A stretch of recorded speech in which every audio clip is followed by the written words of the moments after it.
Hello everybody, just been to the gym for 2 hours. I did my hour cardio and my hour weightlifting. Today was chest. Just to give you a little bit of an idea what I would eat, this morning I had peanut butter on toast and a protein shake. It's 1:15, which is quite naughty because this is only the second meal of the day. I should be on about my third meal by now, but I'm not very hungry. I've had fat burners this morning, which I'll tell you about in a minute, and they do curb your appetite, and sometimes you can forget to eat, so you need to remind yourself that you have to eat if you've been to the gym.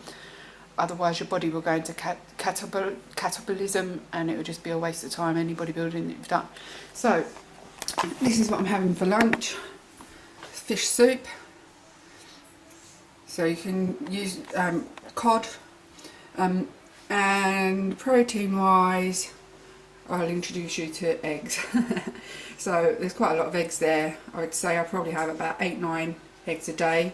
So 2 normal eggs with the yolk and the egg white, and then I have about 7 or 8 egg whites in the evening with maybe tomatoes. Just mix it all together and make an egg white omelette. You can dry fry it. I only use rapeseed oil, and I only use a little bit of that if the food sticks. That's the best oil to use actually. You don't want to be using olive oil on heat because of antioxidants, etc, etc. It can be quite bad for you over time. Right, so let's talk about supplements. So in terms of supplements, this morning along with my breakfast I would have had Eve, which is a multivitamin for women, biotin, which is good for energy release and hair growth. If I'm in an energetic mood and don't need much energy, then the fat burner I use is Hydrocut, because it, well, for me personally, it just helps a little bit to curb my appetite. If I feel really low and I've got no energy, then I take Dexaprime. About an hour or so before the gym, if you've eaten, then it will start kicking in. You can take one. Sometimes I take half in the morning, half just before I train. If you take it on an empty stomach, you will be climbing the walls. I mean, it is really good for a kick up the backside.